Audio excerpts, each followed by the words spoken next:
3 വീട് അപ്പുറമുള്ള കോഴിയുടെ 2 മുട്ടകൾ നമുക്ക് പൊക്കാം. പൊക്കുമ്പോൾ 2 മുട്ടയും പൊക്കണം, അത് മറക്കരുത്. അതിൻ്റെ ഉണ്ണി ഒരു പാത്രത്തിൽ, വെള്ളക്കരു മറ്റൊരു പാത്രത്തിൽ, മറക്കരുതേ. പണ്ടെൻ്റെ വല്യപ്പൻ്റെ അപ്പൻ ഒളിപ്പോരിന് പോയപ്പോൾ നട്ടുവെച്ച 4 സവോളയിൽ 3 എണ്ണം നമുക്ക് പറിക്കാം, ആവശ്യമുണ്ട്. അതിങ്ങനെ നല്ല രസത്തിൽ തന്നെ വെച്ചു. ഇനിയിപ്പോൾ അടിച്ചുകൊണ്ട് വന്ന അയാക്കടെ മുട്ട പുറത്ത് പോകണ്ട, നല്ല രസത്തിൽ വേണം കേട്ടോ, കാണുമ്പോൾ ഒരു ഗുമ്മ് വേണം. ഇനി ആ പുള്ളിയുടെ മുട്ടയുടെ ഉണ്ണി ആ പുറത്ത് പോകണ്ട, ഉള്ളിൽ തന്നെ ഒഴിച്ചു വിടും.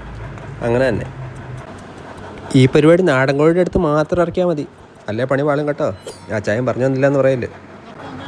അതിന് ചുറ്റും ഇച്ചിരി വെള്ളക്കരു, ഇച്ചിരി അല്ല, ആ 2 മുട്ടയുടെ വെള്ളക്കരു അടിച്ച് പതപ്പിച്ചാൽ കുഴിച്ചു. ഇനി ആ കണ്ണും മൂക്കും കുരുമുളകിനും ക്യാരറ്റും എടുത്തങ്ങ് വയ്ക്കുക.